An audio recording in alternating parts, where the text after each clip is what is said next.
The College Baseball Experience Big Ten 2025 season preview episode on the Sports Gambling Podcast Network is brought to you by Underdog Fantasy. Sign up, and when you do, sign up with that promo code TCE SGPN. You get a 50% deposit bonus up to $1,000. We're also brought to you by Edge Boost. Earn up to $750 per month on your sports gambling transactions. Go to edgeboost.bet, promo code SGPN. And we're also brought to you by Rhythm, the leader in data-driven picks and props. Get your free 7-day trial period today by going to sportsgamblingpodcast.com/rhythm. That's RITHMM. That's sportsgamblingpodcast.com/rhythm. And remember, as always, folks, to let it ride. Hey, what's up, you degenerate gamblers? This is Bill Burr, and you're listening to SGPN. Let it ride, baby.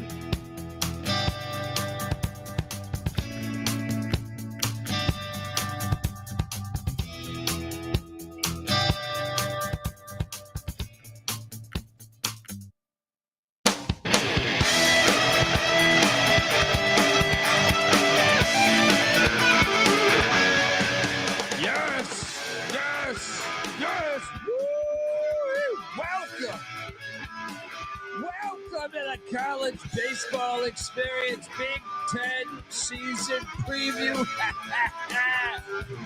We are, we're a week away. Essentially, pretty much like less than a week away from the opening day of the College Baseball 2025 season. We can't wait. The road to Omaha starts Valentine's Day, and we will have a pick show out the night prior, heading into that weekend, and then we're on our way. We're off.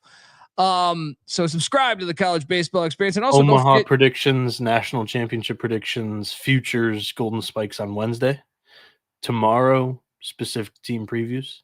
Oregon State, Dallas Baptist, East Carolina for one. Colby Dant, and we'll see how many we have time for. I'm going to try to get a couple of them in there. I know Louisiana fans might want to hear something. Southern Miss fans have a strong contingency. So, yeah. There we go. Subscribe. You also, you can watch this episode, youtube.com/the college experience. Hit that like and subscribe button over there as well. And we are talking about the Big Ten Conference today. I think in, many realms, you say, well, the Big Ten that's a football conference, it's a basketball conference, a hockey conference, but baseball, they've had their fun lately. I remember the Michigan run. Obviously, you're a Wolverine fan. Yep. Seen some good ball clubs from time to time. In 2019 Michigan, 2013 Indiana, two of the more recent Omaha runs here for the conference. And then you're adding in the Oregon Ducks, who have had success, USC and UCLA, which historically have had success as well. Yeah, so it's almost like this conference has had really good baseball roots, right, Colby? I mean, even Nebraska. I saw the natural. All of a sudden, overnight, this turned into a all right conference for baseball. Yeah, I wanted to open up with that. Like, what do you make of these additions? Washington, Oregon, USC, UCLA, and what they bring to the conference from the baseball conference is better now. So yeah, talk to me about those additions and what you make of the overall conference. When it comes to the brands, it's for sure better. I don't know if USC or UCLA is going to be very good this year. They both kind of have their own issues in their program. USC still doesn't have their home field. The Doe Field kind of got trampled over by football renovations, and they are working on building a new on-site campus for USC baseball and UCLA baseball.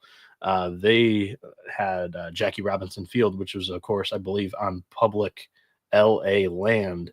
And the city took that away from them in the fall, so they couldn't practice at all on their field. Apparently, they will have their home field for most of their home games this year. But how to set up some more homeless shelters? Just some turmoil with the two LA schools there.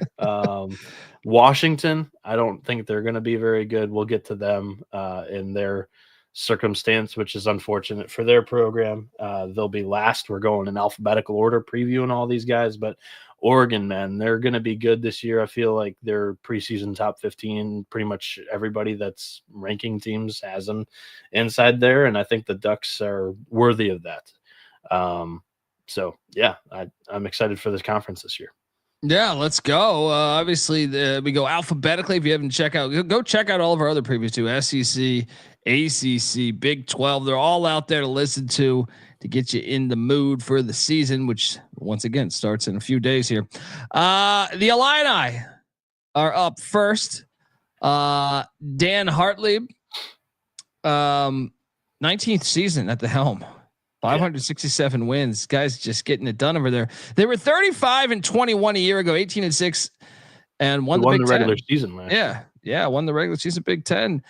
They did have some notable losses. Jack Crowder, international man of mystery, he's gone.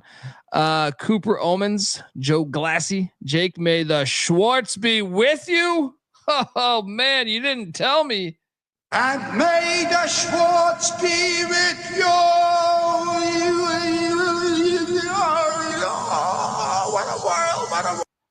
He's gone. Reagan Hall is gone as well. Camden Janik gone.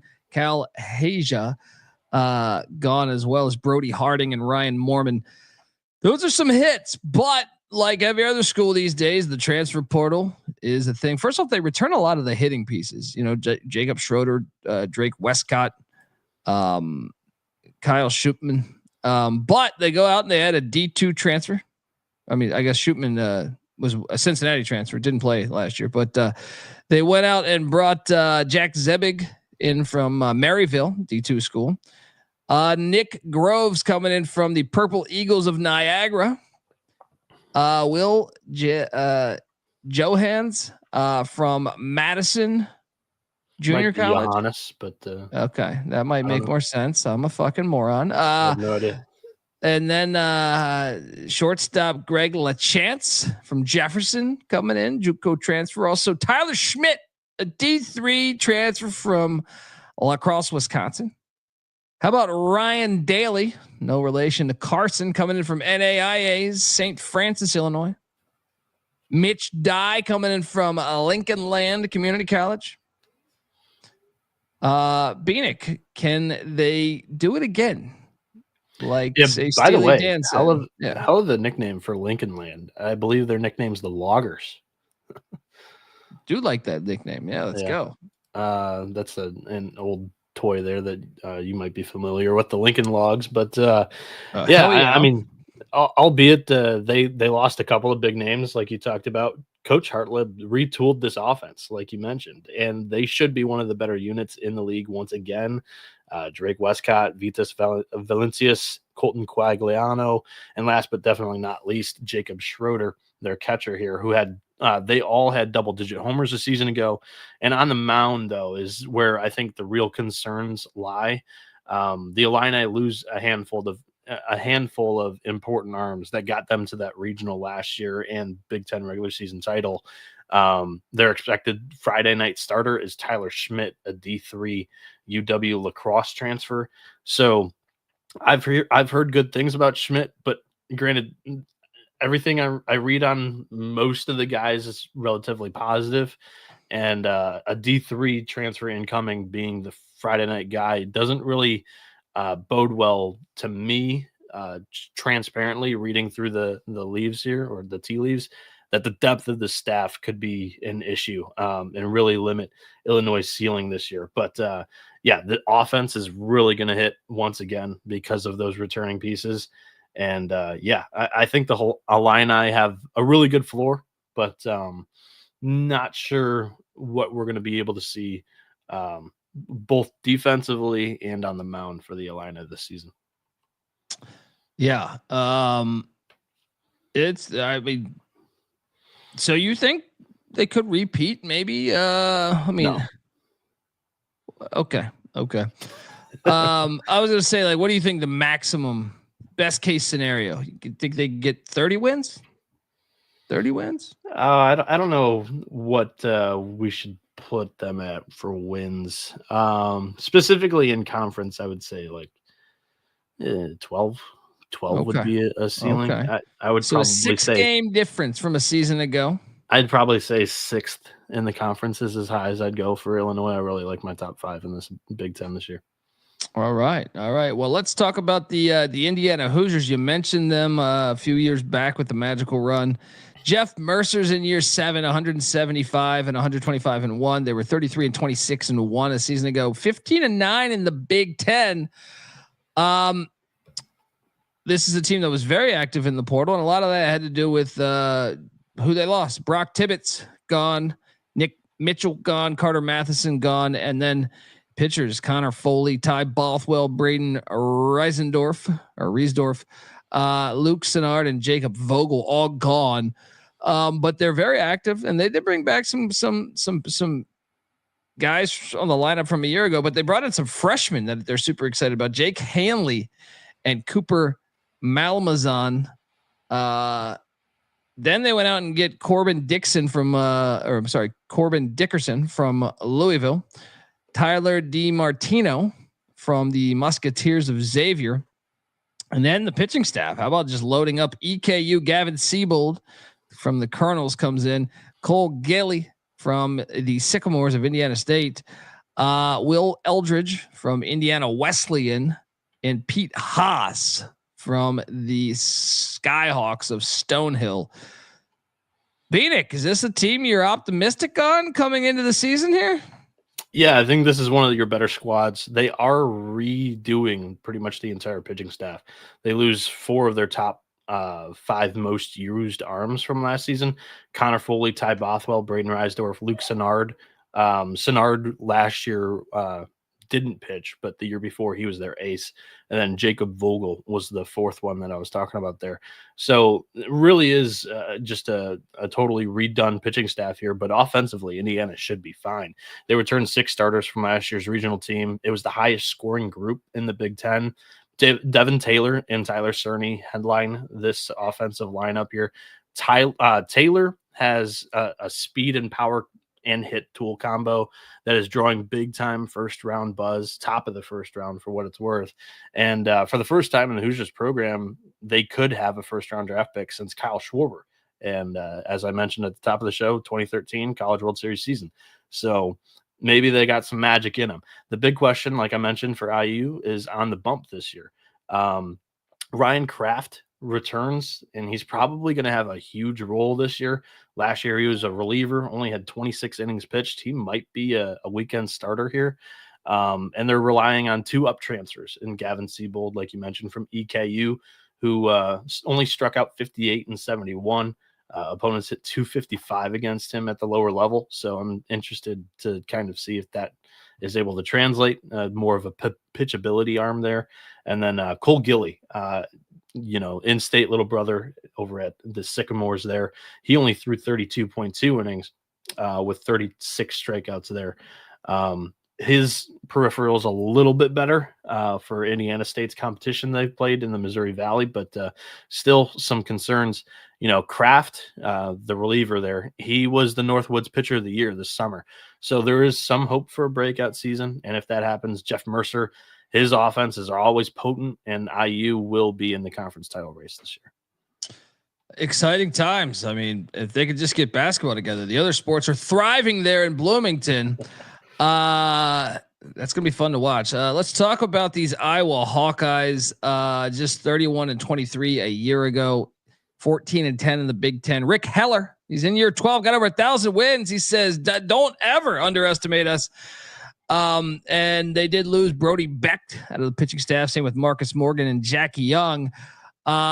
Raider Tello, Davis Kopp, Michael Seegers, and Kyle Huckstorf.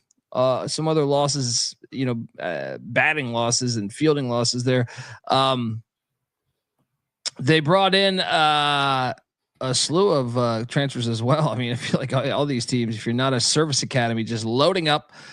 Daniel Rogers coming in from D3 Loras College. Andrew Holub from Wake Tech Community College. No idea where the hell that is. I'm just assuming that's in Iowa. Cooper Schultz coming in from Southeastern Iowa Community College. Mitch Wood from the Norse of Northern Kentucky. Jackson Beeman No relation to Willie. Coming in from Missouri, some SEC talent coming in there, and then Caleb Wolf from Southeastern Community College as well. The pitching staff all back. They're excited about the freshman Tyler Gerwin. Bieniek, you optimistic on the Hawkeyes to be vastly improved this year? I don't know if they're going to be vastly improved. Last year they had huge expectations and they only went 14-10. This year expectations much lower, but I think they're going to end kind of right around the same area. In my opinion, I think Iowa may have missed their window with a really good roster. Like you mentioned, some of the arms that are departing here are big losses, but that's kind of Hawkeyes baseball. They don't excel with expectations, but Rick Heller always keeps a good program. They especially reload on the pitching side. Like you mentioned, they just kind of develop talent from within. And Cade Obermuller, he was draft eligible last year, but he does return. He will bump on Fridays with his low 90s heater, a disgusting slide piece. He's got MLB bloodlines that are carrying these MLB draft combos for another year around the lefty. And Obermuller, he's not nearly going to have as heralded rotation partners as he did last year, and Brody Brecht, who is a first-round pick, and Marcus Morgan, who is a former Big Ten pitcher of the year. But Aaron Savary and Anthony Watts look good enough to hold up that Hawkeye pitching reputation. Savary was a Cape Cod League All-Star, striking out 32 in 25.1 innings, and Watts started a handful of midweek games in 2024. The defense is always stellar, but the position player group needs to find a source of power, in my opinion, or else I don't know if Iowa's going to be able to snap out of that stigma where the offense kind of lets down the stellar pitching. They do have, some guys that they're kind of looking for as sources of power. Daniel Rogers, the grad transfer from D3 Loras, he had 1258 OPS, batted 444 in 162 plate appearances. He had 8 home runs there. But yeah, I mean, we'll see what Iowa can do with some new offensive pieces and also without 2 horsemen from last year's rotation. Yeah, there we go. Shout out to Spoon in the chat who wants to know about the fucking Long Island Sharks. They went dancing last year. They almost beat North Carolina in a game. I might go see them this weekend, opening weekend, as they're in Carolina, buddy. Taking on a couple. There's a couple games going on in Carolina. I'm excited about. Yeah.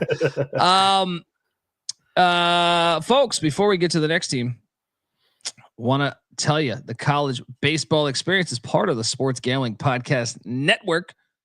Football is over, but NASCAR is back. Yes. Head over to sportsgamblingpodcast.com/Daytona to sign up for their free Daytona 500 contest to be entered to win $100 cold hard cash and a $100 SGPN gift card, plus some random bonus prizes. That's sportsgamblingpodcast.com/Daytona to sign up now. We're also brought to you by Edge Boost. SGPN has partnered up with Edge Boost, the premier Visa debit card for bettors. An Edge Boost card allows you to avoid the hassle of having your card denied at the sportsbook, DFS site, sweepstakes site, racetrack, or casino. Plus, you can earn up to $750 per month in cashback rewards for using your Edge Boost card. And your money is safe as the card is FDIC insured. And the best part is no credit checks. They're not going to know that you owe 50 grand because you bought your sweetheart a ring before she left you. All right. Happy Valentine's Day. It's complete. Bet you're thank me for it if you got college baseball on all day. And it's completely free. So get on over there. Sign up today. Use the promo code SGPN so you get better cashback rewards and instant tier 2 status. We're all looking forward to that. I mean, that's edgeboost.bet, promo code SGPN. Once again, that's edgeboost.bet, promo code SGPN. We're also brought to you by mybookie.ag. Yes, MyBookie is your place to bet every sport, plus props for every game in the live dealer casino. MyBookie accepts customers from a ton of different locations as well. It's easy to deposit, lightning fast payouts using crypto. So head on over to mybookie.ag. Use that promo code TCESGPN for 100% deposit match up to $1,000. Plus, they're going to give you a little $10 casino chip, which is always fun. That's mybookie.ag, promo code TCESGPN. All right, we are back talking, and shout out to Julian, who said he's ready to bet some college baseball. I didn't do it before, but that's the fun of it. A lot of value growing, here. Man. You're not too far behind everybody else. There's Yeah. only really been daily gambling odds for 3 years now, as long as this show, going on year 4. There we go. Speaking of college baseball madness, a lot of people say the Maryland Terrapins didn't they a couple of years ago, 2 years ago or 3? Last year it was kind of a down season. First year head coach and Matt Swope. He was a longtime assistant in the program, played for Maryland. I think they finished 9th or 10th. They missed the Big Ten tournament, which is very, very uncharacteristic for this program. But this Maryland is usually one of the top teams in the conference, and I have a funny feeling they'll be in that zip code this year once again. There you go. My mother's alma mater. Let's fucking ride. They didn't lose that much. I would say compared to the other teams we mentioned, they just lost Logan Coaster at the pitcher spot, Kenny Lippman and Logan Barrier. But from the bats, Sam Hallner, Kevin Keister, I think. Keister, great name. He's gone, but they bring back a good amount of production. I think they're really excited about what they bring back, but they also went out in the portal and went to Pearl River Community College to bring in a JUCO All-American and Hollis Porter. They also brought in Liam Wilson from the Wake Forest Demon Deacons, as well as Aiden Hill from the Rams of VCU, as well as Stonehill transfer Trey Colia Hall. Well, he had his NCAA waiver denied just recently. I believe it was on the 8th of February. Appeal. We'll see if he appeals it. I haven't heard anything on that, but that was unfortunate. He was pending waiver all off season, and then the final day before deadline of when he could enroll for the spring semester, NCAA basically said no. So he seems out of luck as of right now. Bastards. And then they brought in some pitchers too. Braden Ryan from Merrimack and Andrew Koshy from Wake Forest as well. But I think the big things is health. Alex Calarco is back from Tommy John surgery. DH there. And then Kyle McCoy, stud pitcher for them. They're excited about. Yeah. Tell me why we should take a future on the Terps to make some noise. Yeah, they're an interesting future here at 20-1. Maryland has really good hitting teams. They've had really good hitting teams lately with 1 or 2 studs at the top of the rotation. Like you mentioned, Kyle McCoy last year, he missed the season with an elbow injury. And last year's injuries kind of hindered the entire pitching staff overall. And the potential of this team kind of tanked under first-year head coach Matt Swope, who, like I said, has been with the program ever I think for 10, 12 years now. And former head coach Rob Vaughn skipped town to Alabama. So he got promoted from within here. And they are high on the team this season. They do have new facilities, a new hitting facility, I believe it was, that they just opened in January. I think Kyle McCoy was a big missing piece from last year. He's the expected Friday night guy once again for this team. His freshman year, he appeared in 15 games. He had a 5.91 ERA, but 39 strikeouts, 24 walks there, 263 batting average against. They're expecting him to take a big step up. He's looked really good in the fall. The Terps are also really excited about Joey McManus, who had a sub-5 ERA in his freshman year last year. He was kind of the one bright spot for them on the bump. Offensively, man, the Hakopian brothers will be thing 1 and thing 2 for the Terps on the opposition scouting report. Eddie Hakopian has been doing the damn thing for 3 years now in the Big Ten, but Chris Hakopian is the draft prospect who blasted 15 home runs with a 323 batting average and a 1,009 OPS. He walked more than he punched out, and he was an NECBL All-Star in the summer. Oh, and the Hakopians will be the Terps' new double play combo this year at short and second. Both of them manned the corners last season, but they will move to the middle infield. The Terps are poised, I think, to return to the top half of the conference here. And like you mentioned, they hit the portal offensively here, but it was mainly make a little bit of improvements. Honestly, they have two guys from last year's starting lineup that I'm currently projecting to be out on the outside looking in of some starting roles. Like you mentioned, Hollis Porter, JUCO All-American coming in. He had a 13-15 OPS, 399 batting average. He hit 20 home runs, 21 doubles. He's really going to plug in and help the Hokopians on the power side of things here for the offense. And Aiden Hill from VCU was a guy that Maryland was recruiting out of high school. They lost the recruitment battle to the Rams. Must have been something like education-wise, or he had a really good bond, or you never know about scattered ass. A girlfriend down there in Richmond, but or up there in Richmond in this case. But Aiden Hill now heads to College Park, and I think Maryland is going to be better this year for sure. Top 5 in my opinion. I'm glad excited to hear that. Spoons Bets, shout out to, and once again, come be a part of the chat. YouTube.com/the college experience. Wants to know, does where do we get the data from? Bieniek is just deep in the waters, deep sea diving, and he knows everything. Yeah. All right. We'll get to the Michigan State roster when I do know maybe everything. We'll see. Yeah. Let's go. Let's talk about your Wolverines, man. I'm curious your opinion in general. Tracy Smith, year 3, 60-56, 32-28 a year ago, 14-10 in the Big Ten. I want to get to the losses, but overall, are you sad? Is this like a big year for Tracy Smith? I don't know. I would say there were huge shoes to fill. You know how I am on Bakich, taking them to 2019 World Series and multiple NCAA tournaments recently here. And when you have a guy like Bakich who is still really strong connections in this area, recruitment wise, I mean, he's poached like our best player or one of the best players from the roster 3 straight years. So love the guy, but that is definitely a hindrance because we'll talk about Colin Priest, who did head down to Clemson this offseason, and he was supposed to be a huge piece to this offense. Most sports, Michigan is like your one of the forefront brands in college sports, but in baseball, it's I'll say not one of the top 15.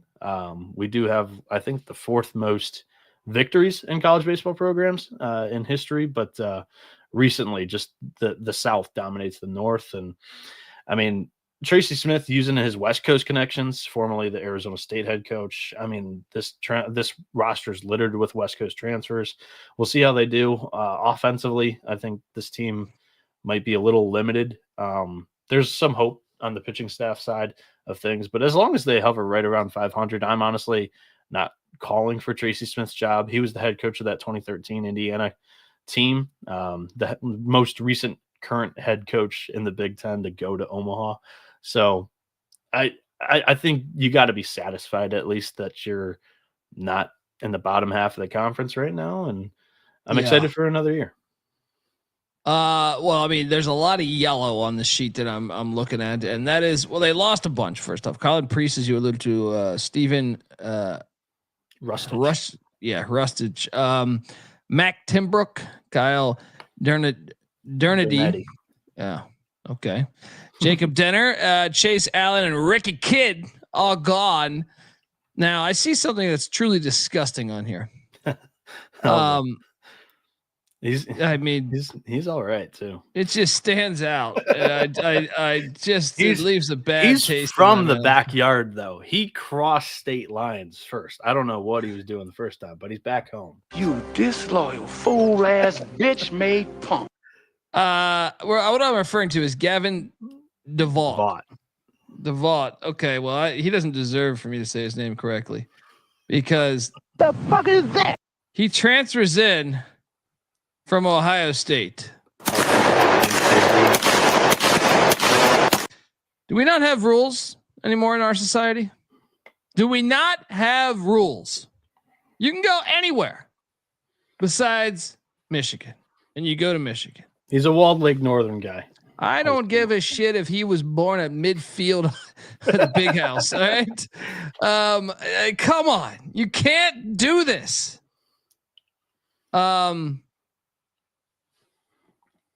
They went out in the portal and brought in a bunch of other guys. I'm shaky about that one. He could be a spy. Could be Stallions 2.0. Now that you made this a big deal, I got to pull up a video that I grabbed of this kid pitching in the Ohio State Michigan matchup that I was at in person last year, and his brother video bombed this, and it was absolutely hilarious.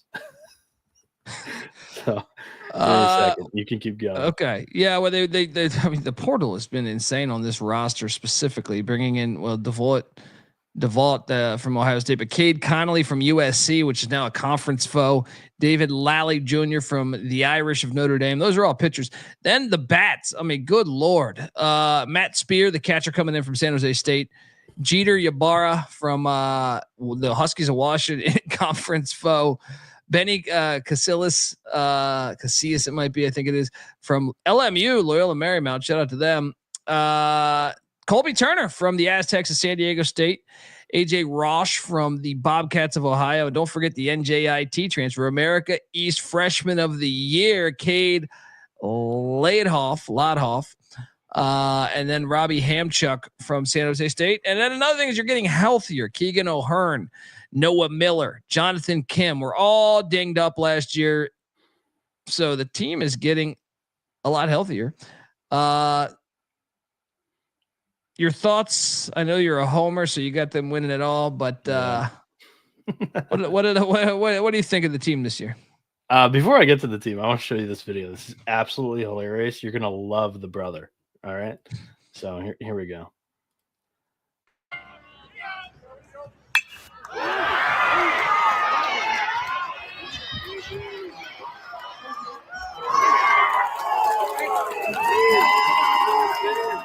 He appears out of nowhere in like 3 seconds when I peer back to the family.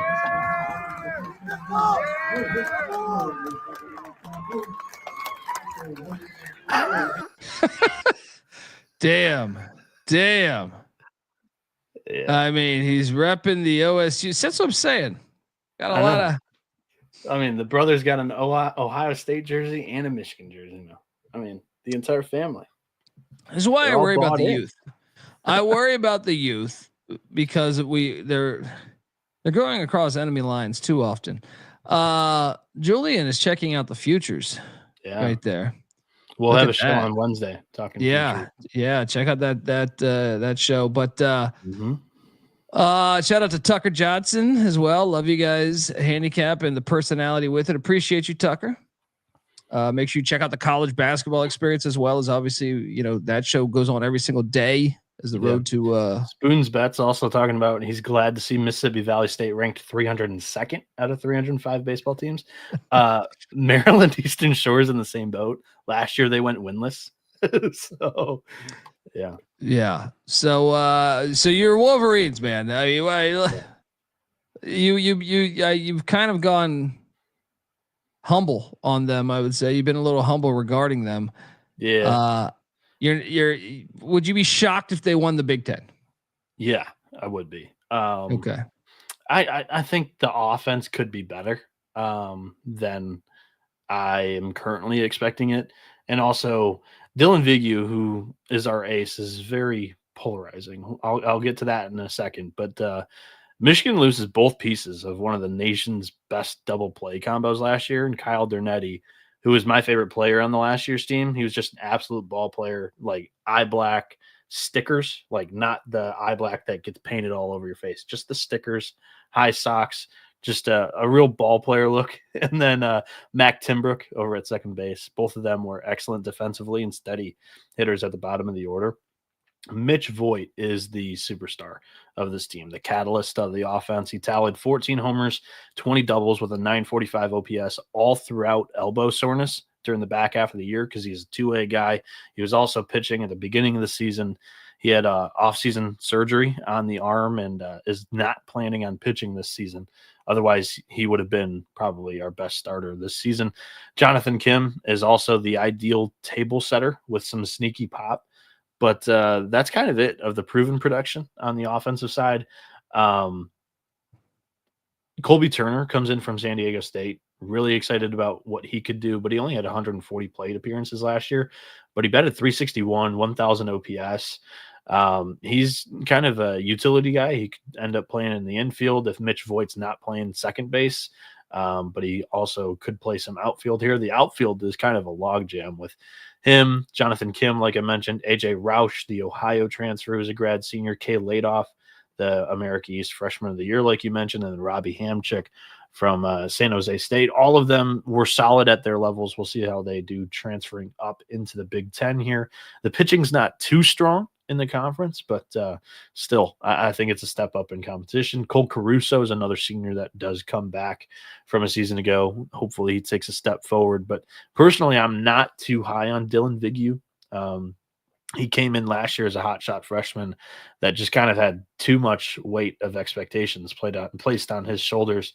And he kind of floundered with an ERA almost in the 8s, battled to keep a starting role for much of the season.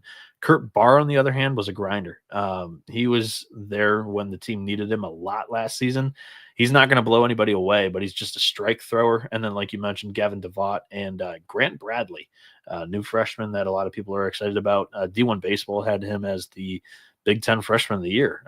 So there's some hope there around the hometown kid who has a mid-90s fastball, and Bradley, who's got plenty of potential here. I'm excited for another competitive year for Wolverines baseball that'll have me on the edge of the seat come the end of May, whether or not the boys in blue will be NCAA tournament bound. Right now, I've got them in the top half. I've got them currently slated 8th. We'll see how Michigan does this season. All right, folks. I want to tell you, the college baseball experience is brought to you by Underdog Fantasy. Look, you got to check out Underdog Fantasy. They got college hoops every single day, NBA, NHL, MLB action, whatever sport you can think of. You can cash in big with Underdog Fantasy Pick'em. So sign up, and when you do, sign up with the promo code TCESGPN to claim your special pick plus first time deposit offer up to $1,000 in bonus cash. UnderdogFantasy.com, promo code TCESGPN. We're also brought to you by Rhythm. Yes, SGPN's proud partner is the #1 AI-powered sports betting platform, and that, they help provide bettors of all levels the ability to build custom predictive betting models in seconds. Look, you can copy one of the top performing models from the leaderboard. I think you'll make cash, but I like to build my own. And what's great about Rhythm is Rhythm will adjust around what you like. They got NFL picks, props, college hoops, NBA, all that good stuff.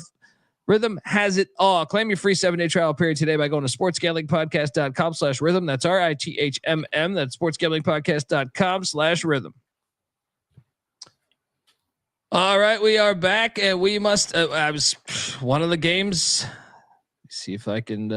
One of the games that I was considering going to, although I think the big one to me is Texas Tech and North Carolina. Yeah, I was looking. I was looking potentially at the Saturday matchup of Monmouth and Michigan State going on in Cary, North Carolina, to start the season. Essentially, Sparty is your rivals. And as a Michigan Sparty's the rival, but as we just talked about with Michigan, they went west, acquired a lot of talent. Michigan State stays within the backyard. I kind of like that. Yeah. Michigan State 24-27 a year ago, 11-13. But Jake Boss is in his 17th year, and he's a skipper that's been around for quite a while. They did lose a few. Nick Powers gone, Aaron Michelem gone, Nick Ferrazzi and Harrison Cook all gone. They also lost the bats of Jack Frank and Dylan Kark, but in comes a slew of transfers and freshmen that they're excited about. First, the pitching staff. Aiden Donovan is one they're excited about. Also, Zach Maxey is a guy from Miami, Ohio, transferring in that they hope can get some burn. And then on the bat side of things, Parker Peacock coming in from Alabama, the Crimson Tide. JT Sokolov from the Redbirds of Illinois State Don't forget about Griffin Brown from Southwestern Illinois, and then Milligan University, Caleb Berry coming in, as well as Will Shannon. And they get some health. They're going to get a little healthier because Adam Broski, great name. He's Broski here on this show. But I'm joking. Broski. Yeah, I mean, they returned their top bats from a year ago, though, man. Your thoughts on Sparty, and should I go to that game against Monmouth Friday? Yeah. Honestly, Saturday. Friday's Valentine's Day. It's hard for me to say, hey, let's go watch Monmouth baseball. Right. Saturday's tough. I wouldn't. I like Sparty. I got some buddies on this team. I wouldn't recommend you to go watch them on a Saturday. Friday, though, let's talk about this because we'll get to the offense in a second. There's some concern in the scoring department, but on Fridays, the Spartans may only need like 2 runs. As for my money, if you gave a survey to each Big Ten team last season, what pitcher they didn't want to face, MSU's Friday night starter, Joseph Jerwa, would come back at above 70%. This is a 6'8" alien with a Chris Sale type left-handed arm slot.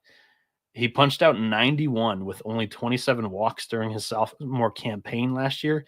He hit the transfer portal, committed to Vanderbilt. Something happened. I'm not going to speculate. And now he's back at East Lansing. I do love that Sparty faithful are touting their NIL program, which they're claiming brought him back. Well, I don't know. Again, not speculating. Sure, you can go ahead and chalk that up. We'll see. But tasked with catching this guy, like I said, it's a really unique arm slot that you don't see in baseball, college baseball, anywhere on the diamond. Tasked with catching him is 2 guys that I do know very well, and both of them are engaged in a position battle currently. Senior Noah Bright went to my high school, and he's got some pull side pop. I think he's probably going to be on the right side of a 60-40, 65-35 split alongside my guy, Adam Broski, who I've known since he was a squirt, and now he towers over me. Me and his brother were teammates way back in the day, and our sisters played volleyball together in the grade school. He tore his meniscus last year, and that ended his 2024 season early. Otherwise, I think he had more ABs to his name, but both of those guys are going to provide some power to this team. Noah Bright hit 4 tanks in only 86 plate appearances last year, and that's something that this team just really lacked. And they lose Jack Frank, who was a huge piece of that offense, along with Dylan Kark, who you mentioned. But I just think the offense lacks a little bit of an identity. The defense, though, is Sparty's calling card. Randy Seymour, Ryan McKay up the middle infield, and then Nick Williams, JT Sokolov as a duo in the outfield that is going to track down some gap shots. I identified 2 guys as lottery tickets on this team for this year. Parker Pico, I don't know how to say his name, but he's from the area, hometown kid, blue chip recruit. He committed to Alabama. His freshman year didn't play much for the Tide. He was a Northwoods League All-Star back in the hometown area, the Great Lakes area, during the summer. So he could maybe have a breakout season.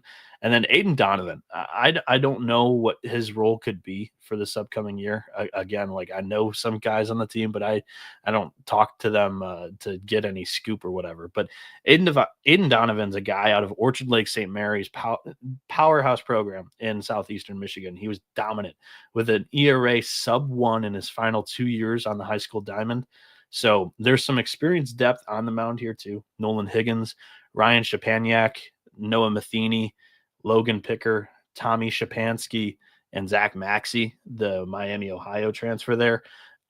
Jake Boss's group is not one that I will put full faith in, but if they perform a little above expectation, I wouldn't be too surprised. I think they're going to be bottom half.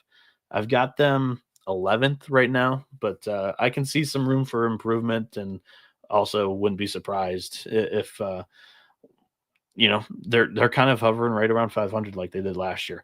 A very undesirable place to travel to, and they did get a huge stipend from the Ishbia family. I think it was like $7 million for baseball renovations to this field. In my opinion, it's like bottom 4 in the conference. and it's also whoa. it's also in the north. He says this as a cold. Michigan fan, and he said some bad things about the football stadium, which I happen to love. So they don't. Sparty fans do not like the stadium. They don't know what good is, in my opinion. Yeah, it's just a tough road trip, and they steal some home games. Last year they were 11-13 in conference, and I think they're kind of going to be around the same ballpark. So, yeah. Let's talk about the Gophers. Ty McDevitt, first season at the helm with the Gophers. 25-23 were the Gophers a year ago. 11-13 in the Big Ten. I mean, you can only go up, right? You lose Connor Whitegreff, Tucker Novelty. I don't fucking know. Novotny. Vitgriff and Novotny. Sorry. Brady Council, Ike Mazenga, all gone. They go out though, and they bring in big time Texas transfer Cole. For a second, I thought it said Seelig, like Bud Selig, but Cole Selvig from the Texas Longhorns comes into town. Eli Sundquist also comes in from Utah Valley via South Dakota State, the Jackrabbits there. And don't forget about Parker Knoll coming in from, he was a D3 All-American there at Lawrence University. Easton Richter from the Billikens of St. Louis. And Jake Elbery from the Richmond Spiders. They return a ton of production. The problem was the production wasn't great a year ago. Bieniek, what are your thoughts on these Gophers? Yes, the big headline here from the offseason, this is going to be the first time in over 40 years that John Anderson's not going to be the head man for the Golden Gophers baseball team. Minnesota promoted Ty McDevitt, who was Anderson's right-hand man and had worked closely with the pitching staff for quite a few years, that has had many draftees in the last half decade. Vitgriff being one of them. They've had aces, I think 3 of them in the last 5 years that have been drafted. So very good acclamation, if that's the right word, for McDevitt. And I think he's going to be all right, because he went out and acquired Cole Selvig from the portal. He's a guy that those in Minneapolis consider to be a crown jewel, returning to the homeland after he didn't really get much of a run in Austin during his freshman season. But Selvig very well could be the Gophers' next ace, destined to be a draft pick. Weber Niels, I'm sorry, I don't know how his first name is, but him and Jake Perry are the big sticks in this lineup. Niels is the backstop. He posted a .317 batting average and .950 OPS last season. And Perry mans the hot corner and batted .305 with 9 tanks. I think the Gophers do have some potential on the mound here. They have 3 seniors with 18 plus appearances in the bullpen last season. So Minnesota could play some spoiler when teams come to the land of 10,000 lakes. Another undesirable trip in the Big Ten, the most northern place, I do believe. Eugene in Seattle. Seattle probably beats them out now, but Minnesota still, I don't think it's a very desired road trip for a lot of teams in the conference. And last year they hovered around 500. I wouldn't be surprised that they dip a little bit like Maryland did last year, promoting from within, first-time head coach. But I think there's a lot of potential on the pitching staff side of things for the Gophers. Yeah, let's go. Julian in there talking about his son playing. No Ramirez there. Fantastic pitchers in high school. And the Gophers should be an interesting watch this year. Let's move it along. Weston Van Rankin says, I'm pumped for the college baseball season. Yeah, I made a bunch of money, and I'll say you have the biggest edge here. I think it's like FCS. 100%. It's undercovered, so it's like if you grind it. Yeah. Nebraska was a magical team a year ago, right? 40-22, 16-8 in the Big Ten. Will Bolt really kickstart? Yeah, is that just something? They are building something there. Well, they lost, Cole Evans, Brett Sears, Josh Karen from a year ago, but that's not much when you consider what they return, almost everything. And then you bring in Hogan Heligso from Creighton right there in Omaha. Also Cale Frost from South Dakota State. Robbie Bolin from Barton, JUCO transfer. Cannon Sundgren from Weatherford, JUCO transfer as well. And Luke Broderick from Iowa Western Community College. They also bring in a freshman. Well, he's a redshirt freshman that they're super excited about. Carson Hassa. Bieniek. This team is kind of loaded on the last name there. Yeah. They're my pick to win it this year. I like Nebraska. Johnny Venezia, who's another co-host of this show, he's battling the flu. We gave him the show off, but he also picked Nebraska to win this league. So I really like the Cornhuskers this year. And last year I loved Nebraska because of their deep pitching staff. The offense was a little bit of a hindrance, albeit they do lose Brett Sears, who was the Big Ten pitcher of the year last year. He's the only notable arm that they lost from a really good pitching staff. Nebraska only lost one regular hitter from the lineup too. So if they take any kind of a step forward as a unit this year offensively, look out. Mason McConaughey is better than all right. I think he's the best right-handed pitcher in the conference. There are a shitload of lefties in the Big Ten this year, doing a lot of preseason research. It's crazy. Mason McConaughey is the best right-handed pitcher in this conference, I do believe, here in the preseason. He struck out 91 in 73 innings last season with the sinker slider changeup combo. It induced plenty of swings and misses a season ago. And then you got Drew Christo, Will Walsh, and Jackson Brockett all returned with starting experience. I mean, that's 4 returning guys with starting experience. That's just, you don't find that anywhere else in the landscape of college baseball. I don't know, kind of who may have rotation spots locked up, because they also are pretty high on Tyner Horn. I think he goes by Ty Horn, but last year only threw 19.2 innings. He had a 4.12 ERA in his freshman season. He went and had a good summer and came back in the fall and has looked like one of the better pitchers on the staff too. So you add in him to the mix. His development is I don't know, just unforeseen, more gold. It's more riches to what they honestly, I don't know if they really even needed. On the offensive side of the ball, they do keep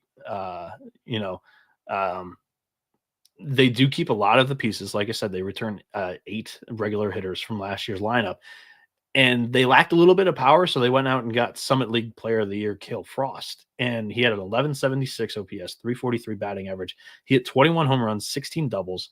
I'm really high on this kid being just a cog in the lineup somewhere in the middle of the lineup. And Nebraska taking a step forward offensively and on the mound. I think they're going to be the best team in this conference. I like Nebraska.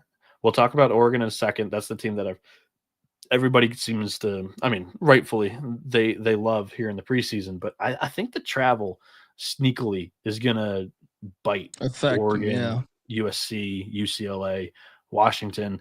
Nebraska's been there, done that for a couple of years in the Big Ten. They're used to that, grueling travel schedule. Last year, it didn't affect them. They went 16-8. I think they had a tied for a share of the Big Ten title. This year, I think they won it outright. Well, if they're your projected favorite, I wonder if this team is who you have in the cellar. The Northwestern Wildcats, home of the Flying Squirrel. They were 18-34 a season ago, 4-20 in the Big Ten. Ben Greenspan, I got your work cut out for you, pal. And look, they lose a ton of pitching. Kyle Pothoff, Matt McClure, Jack Dyke, Luke Beneshi, Nolan Moore, all gone. They also lose some bat power and Tony Livermore and Griffin Armone. But you're that bad. Who cares? Get them out of there. Just, let's move forward with the next guys. They went on the portal. They brought in Jack Council from your Michigan Wolverines, Ryan Kucherick from the LSU Tigers, Jacob Hand from Worcester Polytech. It sounds fake. I think it's Worcester, right? Worcester? Yeah, I think it's Worcester. Yeah. If it's Boston, I can't say for sure if that's Boston. Crawford Wade coming in from Wake Forest. Sam Hilboki from Vanderbilt. And another thing is the freshman, Matthew Kauser. They're excited about him. And then just getting healthy. Tyler Gannis back with the broken hand. Chad Reedy is a guy they're excited about as well. The pitching staff. Are they in the cellar for you?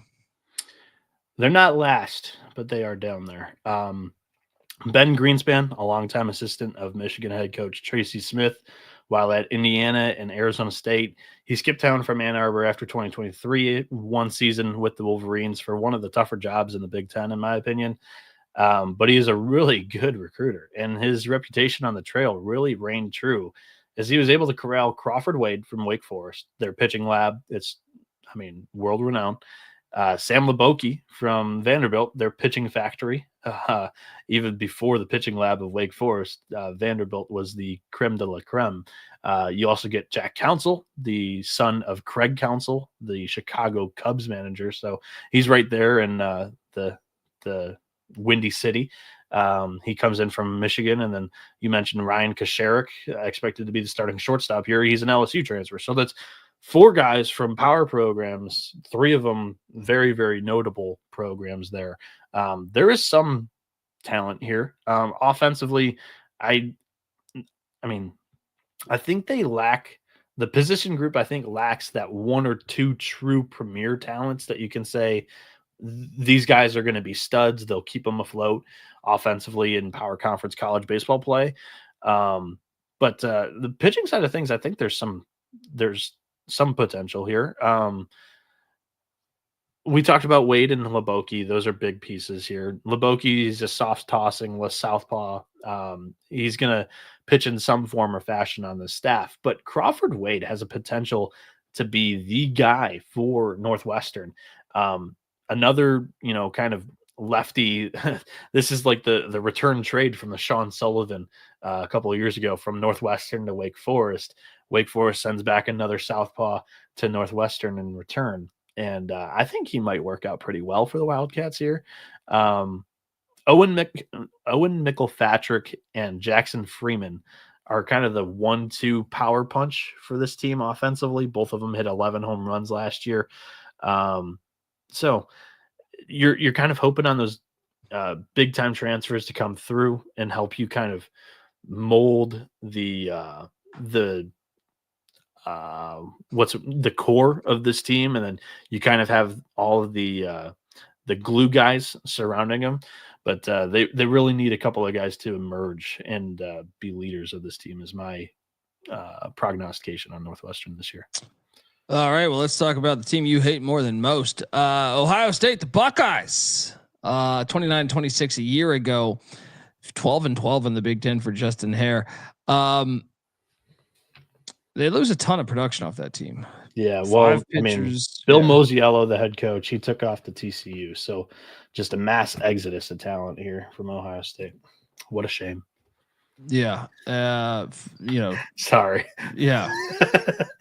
So how's it going to be like? Because they return some production. They bring in Mark Stevens from Mississippi Gulf Coast, Reggie Bussey from the Oakland Grizzlies, Ryan Butler from the Flamin' Libs of Liberty, Simon Bargo from Campbell, and Drew Erdman from Cincinnati. But they lost a shit ton. So I kind of have them as a mystery team in here. What? Tell me about the Buckeyes and what you think. Yeah, I don't know. It's tough because Henry Kazmar, the starting shortstop, he heads over to South Carolina.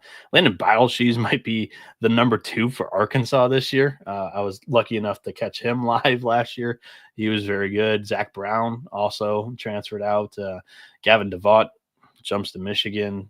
Gavin Bruni, Colin Purcell, also big losses there for Ohio State. It's going to be a rebuilding year for Justin Hare, back with his hometown state or home state Buckeyes after taking the Campbell Camels to new heights during his tenure. After he took over that job when Greg Goff jumped to Louisiana Tech. Goff now at Purdue. So there's just coaching entanglements all over the place in the Big Ten. Gotta love it. So now that the Hamilton, Ohio native in Hare comes back to Columbus, where there was a mass exodus, like we mentioned, of premier talent here via the transfer portal. Ohio State does have some studs in return. Trey Lipsey, he's from Michigan, Colby, jumped over the border to be a Buckeye. He's a stellar defender in the outfield. He's got sneaky pop. And then Blaine Wink, he's probably going to be the top guy going on Fridays for the Buckeyes. He could be on the precipice of a breakout year as a starting pitcher for Ohio State after dicing up hitters in the Cape to a 2.55 ERA and 24.2 innings. 2 X factors for this team that I think could really help out the Bucknuts offensively is returnee Matthew Gravelin, who's a catcher, and Oakland transfer Reggie Bussey. I was able to catch both of them in person last year. Gravelin is a great hitter, good eye. He's got some power potential. I think he hit one out over the big wall in left field at Michigan last year. And then Bussey is a burner. This kid can fly, and that gives Justin Hare's outfield defense 2 outstanding defenders with some speed and some stolen base threats, because that's just kind of his offensive identity with Campbell Camels. Same with Greg Goff, both of them coming up together over there with the Camels. The pitching might be what's shaky about this program for this season outside of their top 2 arms here. The other one being Chase Harrell. He had a good freshman year, 4.50 ERA, struck out 32 in 40 innings. Gonna probably be a starter this season is my prediction. So outside of those 2, Wink and Harrell, Ohio State could be, I don't know. They're a hard team for me to slot because I think Hare is a really good hire, but I think it might take a year or 2 to get Ohio State going here because it's hard to bounce back after losing like 5 production. 5 stars. I mean, call it what it is. Call a spade a spade. That's going to be a tough year. If he finishes in the top half, I'll be very, very impressed. Tip of the cap. All right, now let's talk about a team that getting that preseason hype. Mark Wasikowski is killing it there with the Ducks in Eugene. Remember this program? They brought it back from the dead. 6th season, 164-90. They're coming off a 40-20 season, 19-11 in the Pac-12 in its final year.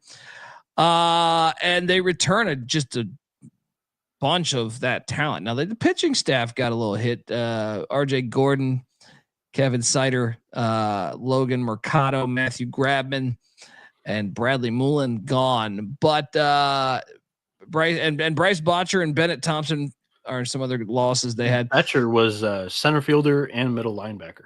So yeah, that's a badass right there. Now they went out. They brought in some outfielders, Parker Stinson from Indiana State, and Dylan Pina from Texas State there, the Bobcats. A couple freshmen they're excited about also on this roster, Burke Mabus and Cohen Nikolai. Pitching, they also went out to Washington. Sam Boyle, their rivals, coming in. What? Come on now. Seth Maddox from Cal Baptist, the Lancers. Jason Wrights from St. Mary's all coming in, and they get Jackson Jordan healthy after he was injured a year ago. Bieniek, the hype. I know you talked about the travel. You kind of already said this, but yeah. Talk to me about these Ducks. Best 1, 2, 3 in the starting rotation of the conference. Grayson Grinzel, he's pretty much everybody's preseason pitcher of the year in the Big Ten, rightfully so. He had a great year in the Pac-12 last year, 99 strikeouts in 79.1 innings. He had a 4.08 ERA, held opponents under a 2 batting average at 196 there. Jason Wrights is a really interesting piece. He comes in, he's a super tall beanpole that has gasoline in the arm, high 90s fastball, 65 strikeouts in 48 innings there. And then Will Sanford is a stud true frosh who is going to get ample opportunities to earn this starting spot. And I think he's going to get it. He's got a mid 90s fastball that kind of runs that repertoire, but very, very solid kid there. Oregon has the most complete team here in the preseason, in my opinion. They do lack a a little bit of power. They've got a couple of guys that'll let you tank, but I'm nervous about the travel schedule. That includes, these are the road trips here: at Ohio State, at Maryland, at Michigan State, at Iowa City. Specifically, the Maryland one going all the way across country against one of the top teams in the conference. Michigan State, like I said, one of those least desired trips. I do believe that in the Big Ten. And then Ohio State, who knows? Maybe the Oregon Ohio State series in all sports goes there. But in all honesty, I don't think it's an overall tough Big Ten slate for them. Like when you count their home and road series here that they have to play, but I don't love the idea of the Friday night starter pitching the day after traveling multiple time zones over, and starting 3 hours earlier than they typically would. And then also for the Sunday getaway games, the first pitch, this is crazy. They have 3 of them coming before noon local time. 2 are at 9 a.m. and 1 at 8:30 a.m. For their local time. So I don't know how that's going to work, the Sunday performances with Oregon, but the offense, they return 8 guys that had at least 160 plate appearances last season, and that's just really hard to find in the entire country. The notable guys here are Mason Neville. He had a 1033 OPS and 16 home runs. Jacob Walsh had a 996 OPS and 18 homers. Drew Smith batted .314 with 16 doubles. Jeffrey Hurd hit .299 with 16 doubles. With all that said, I feel better saying that I think Oregon is a big-time Omaha candidate and probably more likely to get to Omaha than I think to win the Big Ten. That's kind of I don't know if it's a hot take or not. That's my take here in the Big Ten, in the line of thinking that the Ducks aren't just going to walk in and dominate the Big Ten, because I think that travel it really concerns me, and I wonder how the Fridays and Sundays specifically go here for Oregon. Yeah, that's same with football, but like any of the sports, really, these new Pac-12 teams, it's been football, you get a day or two, Yeah. But you're traveling out Thursday night, you're playing Friday night, and then you're traveling out Sunday afternoon after playing a Sunday morning game. It's kind of crazy. Yeah. Let's talk about these Nittany Lions.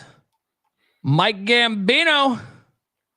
He's was 29 and 24 in his first season at the helm. 12 and 12 in the Big Ten. We're the Nittany Lions, and damn, they lost a lot of production because they hit the portal heavy. But gone is JT Marr, Adam Cecere, Grant Norris, Bobby Marsh, Taven Kelly, Frankie Sanchez, Mason Butash, Travis Lunsman, Jaden Henline, all of them gone. They go out, they bring in the slow transfers. I mean, you got to wonder how fast all these guys can come in and be cohesive. But Cole Wagner comes in from baseball. Ryan Weingartner from St. Joe's.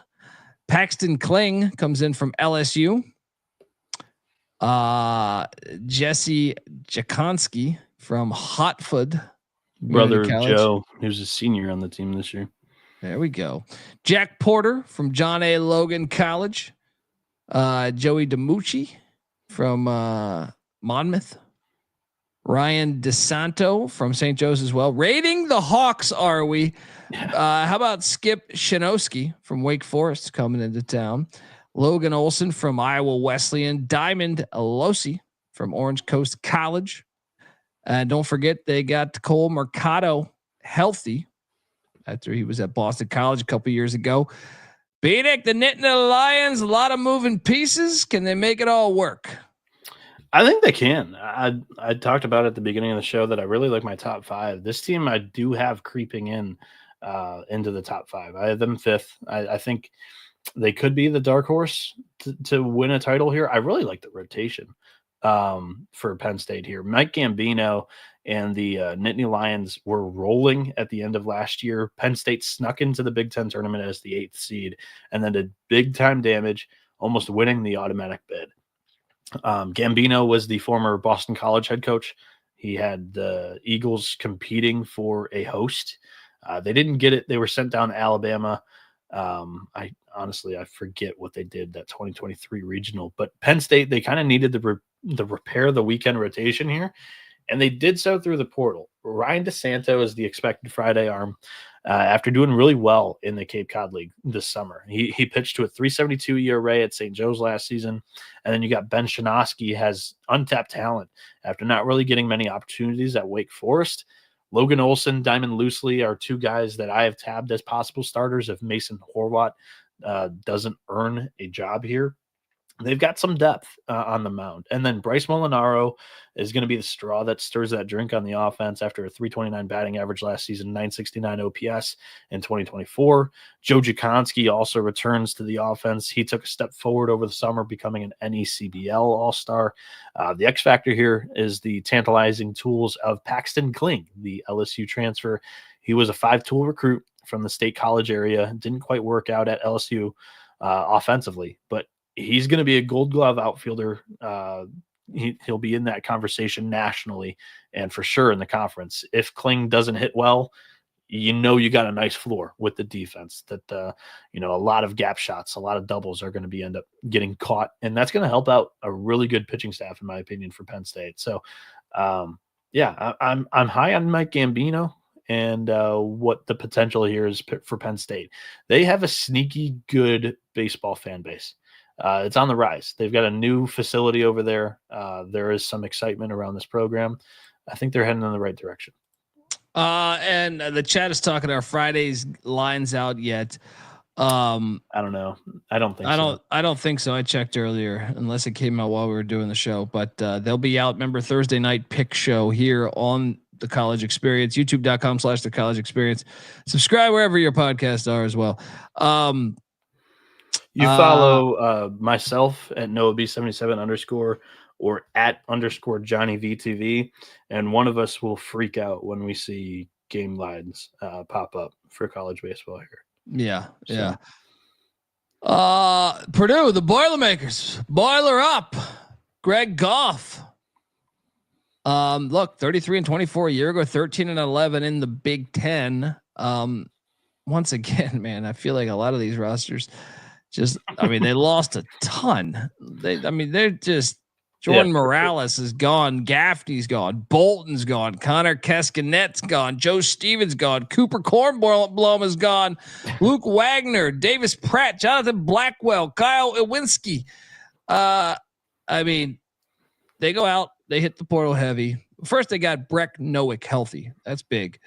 But they go out and get Houston Russell from Oklahoma.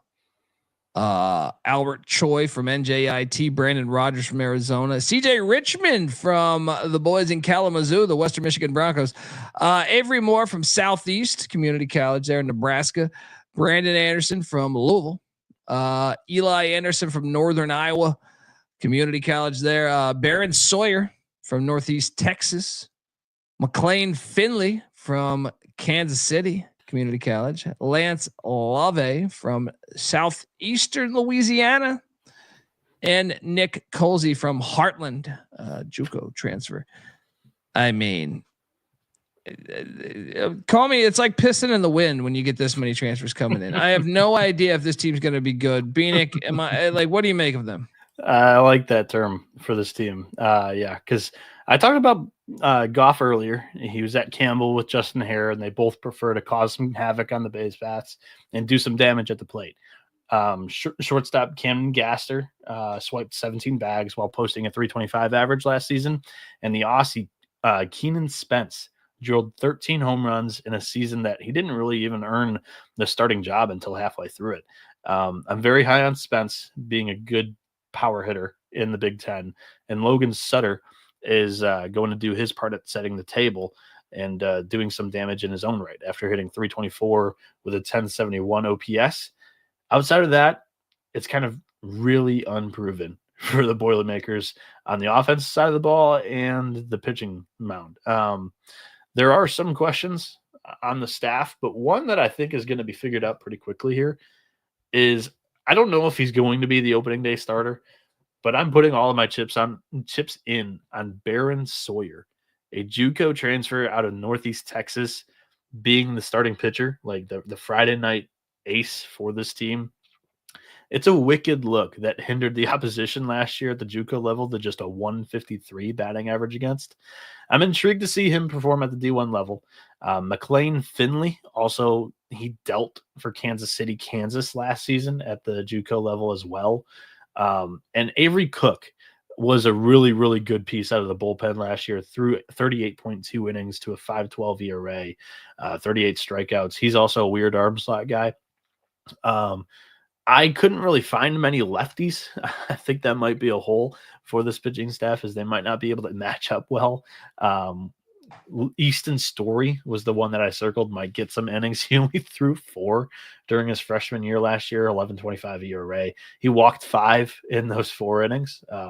So I don't know. Not incredibly high on Purdue. They do tend to make some noise. They are one of those spoilers, the spoiler makers in football. They are the spoiler makers in baseball as well. I don't have them in the basement. I think they could be really feisty this season. But not overly too high on Purdue or any of the 4 teams that we've got left here. Let's talk about it. Rutgers, terrible. 6-18 a year ago for Steve Owens. But they do have Peyton Bonds, the nephew of Barry Bonds. How about that? I mean, they got to be better this year, right? He transfers in from the Campbell Camels, so I just feel like maybe they're going to be a little bit better this year. Merrimack transfer Matt Chattel comes in. They can bring in a whole, like every damn pitcher you can think of from the D2, D3, and any other Northeastern school that ever existed. Is Rutgers going to be in the very, very bottom of the Big Ten again? No, okay. They are a good baseball program. They're just going through some turmoil right now. I think the biggest offseason acquisition, like you look at this roster sheet that I've created, and there's all this yellow that indicates transfers, but what it doesn't tell you is, like, some coaching staff moves. I think grabbing Mike McRae to be the new pitching coach for the Scarlet Knights here, he was, I don't know, controversially canned at William and Mary, to say that. It drew a little bit of social media. What did he drink an IPA? I don't know. Fucking William and really Mary. At William and Mary, he churned out some big time arm talents. Like, they were competitive. They had some really good pitching talent, and I think he's going to benefit, or Rutgers is going to benefit from his tutelage. They just bring in a slew of pitching transfers, and it's kind of a grab bag for me to kind of predict roles for these guys at the moment here. But I think it's going to work out a little bit better than it looks on paper, if you know what I mean. Head coach Steve Owens also used the transfer portal to fine tune the lineup. He brings in a couple of heralded outfielders. Yes, Colby mentioned Peyton Bonds. He really is Barry Bonds' nephew. And then Brennan Hyde. Bonds is a 6'5", 225 projectable monster. By all accounts, he had a really good fall in Piscataway.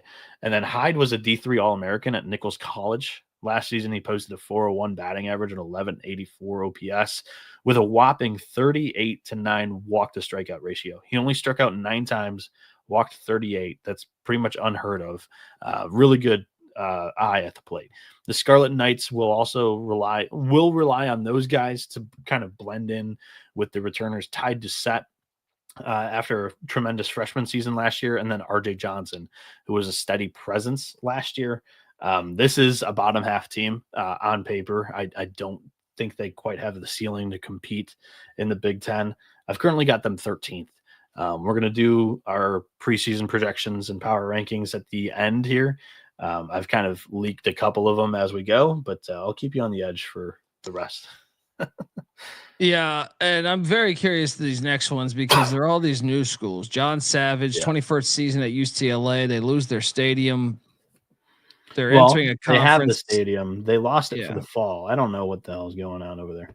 Well, I mean, the whole damn city burnt down too. Yeah, that on top of it. But you saw recently, I think many of the UCLA coaches, whether it's Mick Cronin or Chip Kelly, for after he left for Ohio State, he scrutinized the move to the Big Ten and wasn't looking forward to it. So you wonder what that'll look like. I mean, UCLA was terrible in the final season in the Pac-12, 19-33 a year ago, 9-21 in conference. Blue skies ahead for UCLA, perhaps? I think the move to the Big Ten, we really don't know how good or bad it will be for UCLA until like 5 years from now, because the UCLA and USC programs are both historic powers in the sport of college baseball, but more specifically, UCLA has kind of been, I think, propped up is a term for it. I'm going to come in hot. Obviously, bringing in the Bruins from the Pac-12, it's a huge coup for the Big Ten. But I kind of need to see more from John Savage. Recruiting isn't an issue, but development is. And UCLA finished dead last in the Pac-12 last year. It's unacceptable. I don't want to hear any complaining about their field as an excuse. The Bruins have the talent. They're going to start 4 natural shortstops across their infield this year. But season after season, UCLA enters the year overrated as hell, top 25 ranked. This year, they're actually not for once. So good on everybody who's doing all these rankings to get all the preseason hype out there. But they just have a lot of young talent. There's a boatload of sophomores on this team that haven't really performed that well. Last year, they were terrible. 9-21 in the Pac-12, 19-33 overall, like you mentioned.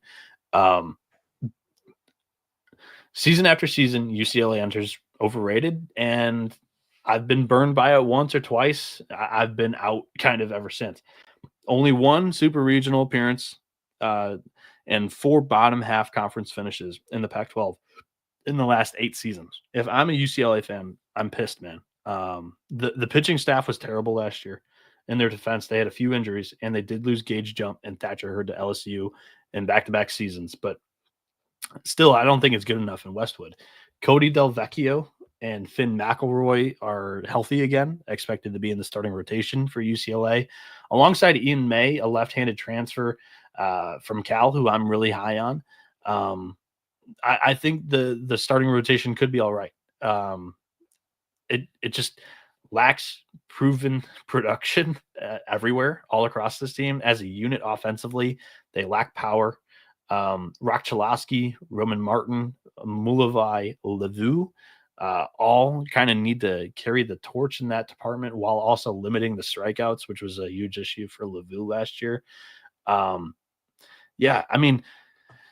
To get more broad, big picture, UCLA, if they walk in with this type of roster and they do all right and they compete for a Big Ten title, which I don't really expect them to do, if they do that, it's a little bit of concern to me and to many others in the baseball realm, because what's going to encourage them to invest more into this sport? They currently do have a baseball field issue, and they've let this thing go on for years. It's called Jackie Robinson Stadium, but it's honestly one of the worst facilities out there. And for as good of a program as this been, it just hasn't been up to standards. So you kind of saw the writing on the wall. You were asking for, what eventually came. And I don't know. So UCLA rant over, I think, is kind of a middle of the road team with the talent. But there are other coaches that I feel like betting on rather than John Savage. So I kind of have them close to the basement in the Big Ten. I'm more than worthy or more than happy to wear this one if it blows up in my face. But not high on the Bruins. Well, let's talk about my favorite guy out there, Andy Stankiewicz. Great name. Year 3 in Los Angeles, there downtown. Even though they were playing at in Irvine last year for USC 31-28, 17-12 in the Pac-12 a year ago. Year 1 of the Big Ten. They bring in a slew of transfers. I think the big one they're excited about is some of that dirtbag transfer, Adrian Lopez. They also brought in a few freshmen that they're excited about. Your thoughts on can they be a surprise team in the new Big Ten? I think they'll do all right. I think I have them doing better than UCLA. USC was a team that I was high on last year, but it was just the case of the right group at the wrong time, as we already talked about it earlier this year or earlier this show. But the football renovations completely swallowed up the current site of the Doe Field, and USC baseball is building a brand new stadium on campus for the Trojan baseball program. In the meantime, though, they are playing their games at UC Irvine, which is like an hour trek for practices, for games, for students heading to these games. They have no presence whatsoever. This season, they're going to play a few more games at East LA College, but that's still a half-hour bus ride for practices, games, and more importantly, those students and fans. So I don't know, man. Like the home atmosphere kind of took a hit last year, and they weren't as good at home. They actually, I think, were a little bit better on the road. Last year, they had the offense had no power, as they finished dead last in the Pac-12 with only 35 home runs, and they lose some of their better pieces from that unit in Austin Overn, Jacob Galloway, Ryan Jackson, and Carson Wells. Pitching and defense will once again carry the day for the Trojans this year, though. They return ace Caden Aoki, who didn't have a fully healthy season last year, returns for his senior year after posting a 3.91 ERA and 11 starts. Aoki will flood the zone with strikes, and I think Michael Ebner and Mason Edwards are, along with Alabama transfer Jackson Baker and Sierra College incomer Caden Hunter, are really big pieces for this pitching staff, kind of fighting for roles, whether it be in the starting rotation or some important leverage arms out of the bullpen here for the Trojans. Offensively, Bryce Grzilnek is the son of Mark, former MLB player, will be the leader of the Trojans position player group this year, as he's kind of crossing his fingers for a fully healthy campaign. Him himself was banged up a little bit last year, and USC could have his big bat in that lineup more, and that would help with the power production. But I mean, it's a high-end glove that could make USC one of the better defenses in the conference. So USC's got a good floor. I don't think that they're also a title contender in the league. I have them kind of right around the middle of the pack, maybe a little bit above it. There we go. And the final team sell me on how to get excited about the Washington Huskies. I know Case and Taggart, and I've been compared to Sergeant Taggart of Beverly Hills Cop, is coming in from Wazoo, which is disgusting fucking move if you ask me. But sell me on why. Well, I mean, Washington was fucking terrible last season, 19-31. Eddie Smith is the new head coach there. I think there's so much yellow on the screen. I can't even fucking see with the amount of transfers coming in. Washington, how are they going to be? This is how I am assuming you have as dead last in the Big Ten. Unfortunately, yes. And it's not the school's fault either. Jason Kelly, the former head coach, this is going to be Eddie Smith's first season here at the helm in Seattle. Jason Kelly is now the new pitching coach for Texas A&M. As we know, the whole debacle with Schloss taking the Texas job and then leaving Texas A&M high out the dry after competing for a College World Series national title last year. The trickle-down effect fucked over the Washington Huskies. I don't know how else to say it. They got pillaged in the portal and by graduation because they weren't like quick to make a hire. Avar Arquette, who's going to be a top 10 pick in the MLB draft for this upcoming year, their shortstop, he's gone. Grant Cunningham, Jared Engman, Calvin Kirchhoff, all important arms, gone. Jeter Ibarra transferred to Michigan. Cam Clayton, Carson Olin, Gianluca Shin, all depart. And Eddie Smith is kind of left with a reclamation project for his hometown or his home state's flagship baseball program. On the pitching side of things, I'm thinking it's going to be more of a mixed bag. Eddie Smith has a background as a hitting coach, though, and two of the guys in the outfield are primed for good years, in my opinion. AJ Guerrero, Jackson Hotchkiss, those two are going to be the Bash brothers of this offense, I guess. The expectation is very low. We'll see how good of a skipper Washington got in year one here. Yeah, I just it's hard to be optimistic after the situation they were kind of put in, unfortunately. So, yeah, I just think it's just kind of a rebuilding year for Washington and go at it for 2026.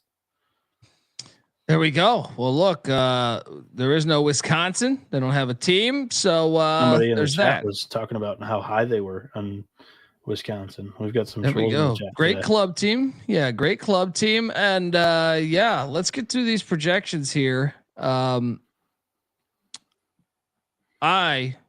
in dead last. How do you want to do this? Do you want me to just recite off all my teams? I don't know.